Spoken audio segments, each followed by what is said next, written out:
Bismillahirrahmanirrahim. Assalamualaikum warahmatullahi wabarakatuh. Alhamdulillahilladzi arsala rasulahu bil huda wa dinil haqq liyudhhirahu 'ala ad-dini kullihi wa kafa billahi shahida. Asyhadu an la ilaha illallah wahdahu la syarika lah wa asyhadu anna Muhammadan 'abduhu wa rasuluhu alladzi la nabiyya wa la rasula ba'dah. Allahumma shalli wa sallim ala Muhammadin wa ala alihi wa ashabihi wa dhurriyyatihi wa man ittaba'al huda amma ba'd. Syukur alhamdulillah ikhwah fillah yang dirahmati Allah Subhanahu wa taala atas keberkahan, rahmat, kenikmatan usia dan kenikmatan kesempatan yang Allah berikan kepada kita semua sehingga kita masih dapat untuk terus menunaikan amal ibadah yang akan membuat kita mendapatkan keberkahan dari Allah Subhanahu wa taala dan surganya insyaallah. Salawat serta salam semoga terlimpah curah kepada baginda Rasulullah Muhammad sallallahu alaihi wasallam, manusia termulia, terhormat, teragung, manusia yang harus kita agungkan, kita hormati sebagai suri tauladan kita untuk kemaslahatan kehidupan kita di dunia dan di akhirat. Ikhwah fillah yang dirahmati Allah Subhanahu wa taala.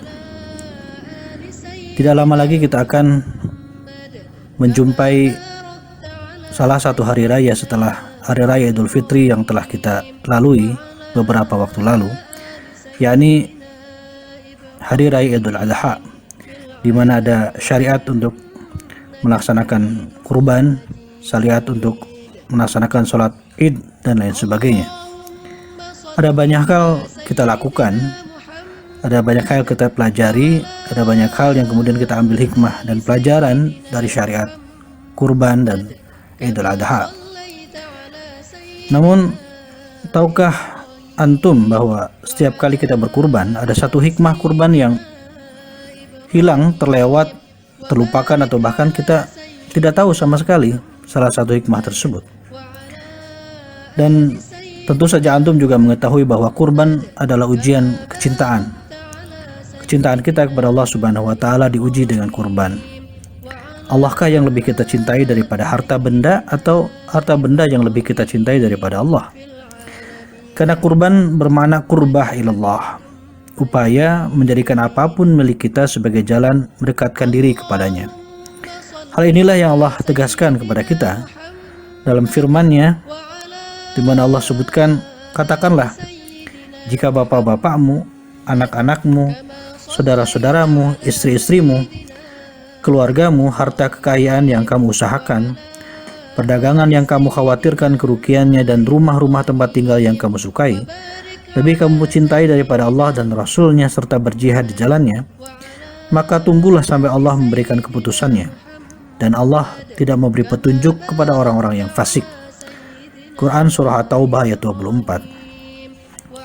Ikhwah fillah, satu hikmah kurban yang hilang dan senantiasa terlewatkan oleh kita sebagai upaya paripurna meneladani sunnah Ibrahim alaihissalam dan putranya Ismail alaihissalam adalah kesadaran bahwa kita harus membentuk anak yang sabar.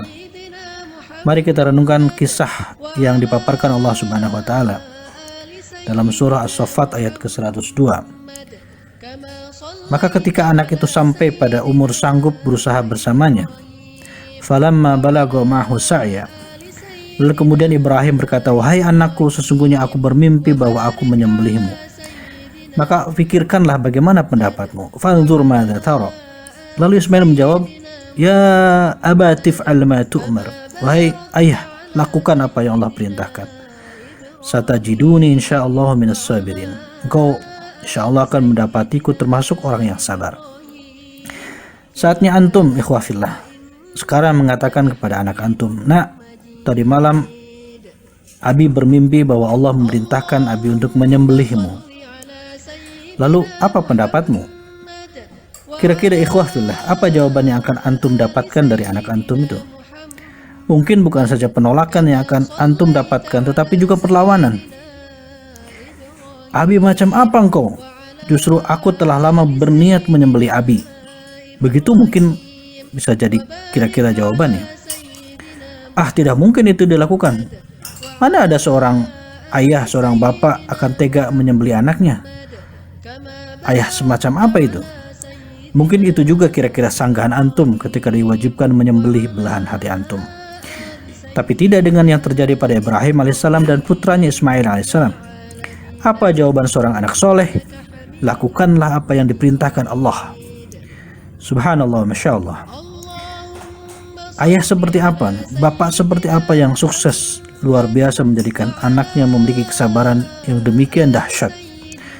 Tanpa tahu terlebih dahulu apa manfaat dan hikmah di balik perintah itu, tanpa mempertanyakan benarkah itu perintah Allah atau hanya bisikan setan saja, tapi menganggap gila ayahnya, Ismail yakin penuh bahwa ayahnya sosok yang sangat dapat ia percayai, karena ia yakin ayahnya adalah hamba Allah yang sempurna ketakwaannya. Bermodalkan keyakinan itu, ia bertawakal kepada Allah, dan apa yang terjadi? Antum tahu sendiri kelanjutan kisahnya terkait dengan prosesi penyembelihan Ismail alaihissalam. Ayah seperti apa Ibrahim alaihissalam?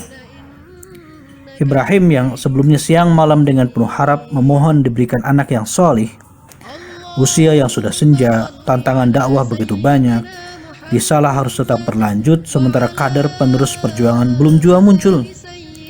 Wahai, apalagi yang diharapkan selain mendapatkan keturunan? Dan ikhwah fillah, lahirlah sang pelanjut itu, Ismail alaihissalam. Dipeluk, dicium, didoakan dengan tetesan air mata kebahagiaan, dijaga, dibimbing, diawasi setiap detik pertumbuhannya. Tak ada yang terlewatkan. Lebih sayang, jauh lebih sayang, lebih cinta daripada ayah manapun yang mencintai anaknya. Hari-hari Ibrahim, ikhwah fillah, penuh dengan cinta dan kasih sayang. Bermain penuh canda dan mengaji bersama penuh makna bersama Ismail putranya.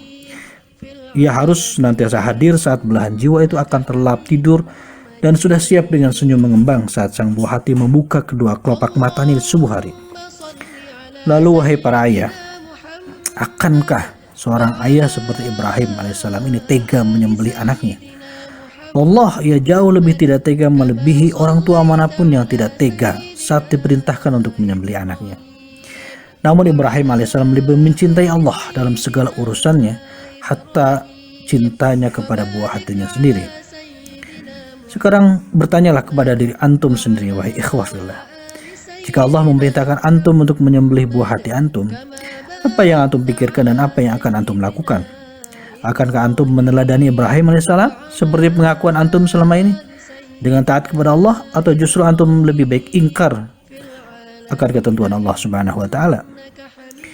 Maka sesungguhnya ikhwah fillah, ini hanyalah persoalan antum sosok ayah yang soleh atau tidak, dan buah hati antum anak yang soleh atau tidak.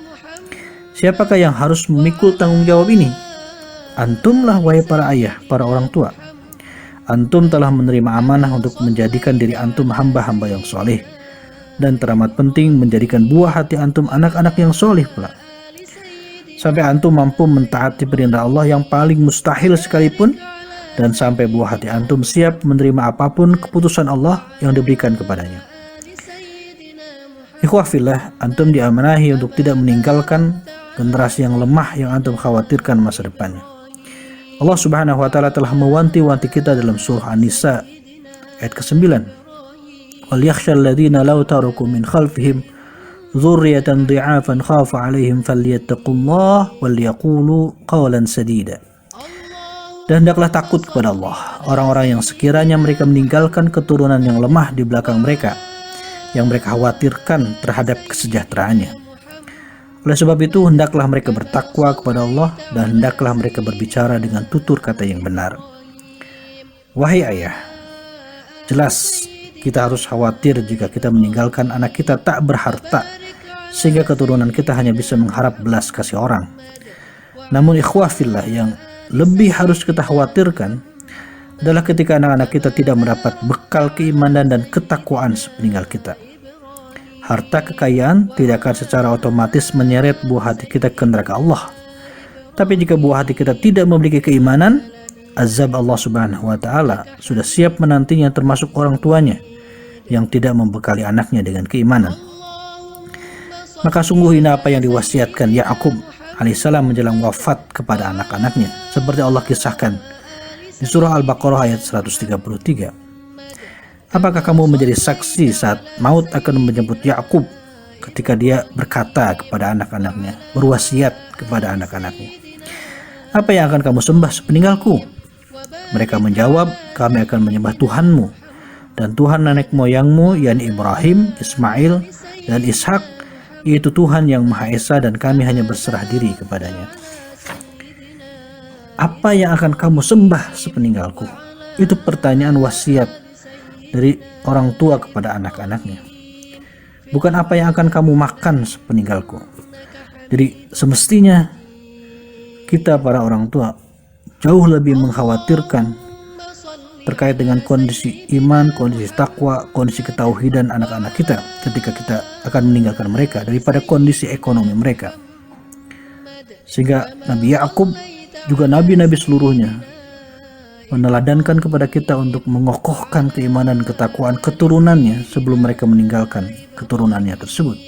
Dengan pertanyaan, apa yang akan kamu sembah sepeninggalku?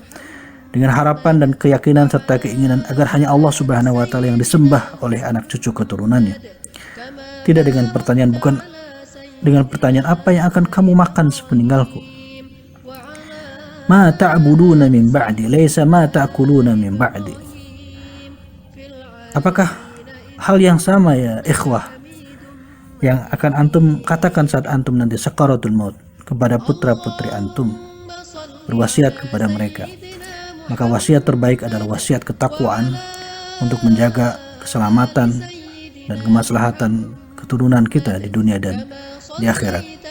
Itulah hikmah dari kurban yang telah diteladankan oleh Ibrahim alaihissalam sama putranya Ismail alaihissalam, bahwa hanya ketakwaan kepada Allah Subhanahu wa taala dan hanya didikan untuk bertakwa, didikan untuk beriman, dan didikan untuk bertauhid yang akan menunjukkan seberapa sukses orang tua memberikan didikan kepada anak-anaknya.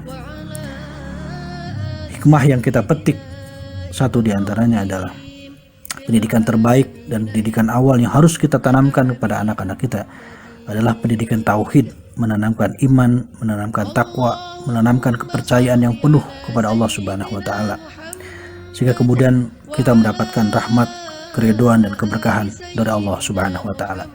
Mudah-mudahan kita digolongkan sebagai orang tua yang seperti Nabi Ibrahim alaihissalam yang berhasil mendidik anaknya, yang kemudian anak-anak kita mewujud seperti Nabi Ismail alaihissalam. Amin ya rabbal alamin. Demikian, mudah-mudahan bermanfaat. Aqulu qouli hada wa astaghfirullah li wa lakum. Hadanallahu wa iyyakum ajma'in. Assalamualaikum warahmatullahi wabarakatuh. إبراهيم وعلى آل سيدنا إبراهيم في العالمين إنك حميد مجيد.